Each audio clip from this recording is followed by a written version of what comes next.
ప్రభు, ఎవరు? నా పేరు సుమిత్ర. ఈ అంతఃపురంలో పరిచారిక. ఏం కావాలి? ఆహా, ఏం లేదు. ఈ 3 పువ్వుల్లో ఉన్న అర్థాలేమిటో కాస్త చెబుతారని.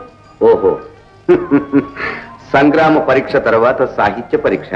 ఆహా, అదేం కాదు. మరి మీరు గొప్పగా చదువుకున్నారని విన్నాం, అందుకని. సరే,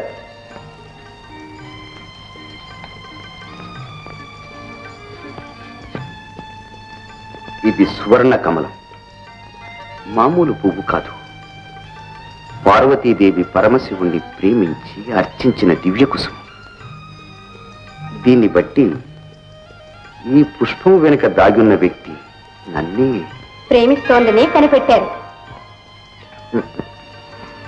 ఇది నందివర్ధనం. మృదుత్వం, తెల్లదనం కల చిన్న పువ్వు. అంటే లేతదనంలో ఉన్న ఆ చిన్నారి మెత్తని హృదయంలో క్షణక్షణం నా మీద వలపు వర్ధిల్లుతున్నదని చెప్పుతున్నది. ఇకపోతే మిగిలింది దాసాని. ఎరుపు రంగు పరాక్రమానికి చిహ్నం. అంటే ఆ సుందరి మా విజయానికి పొంగిపోతుందన్నమాట. అవునా?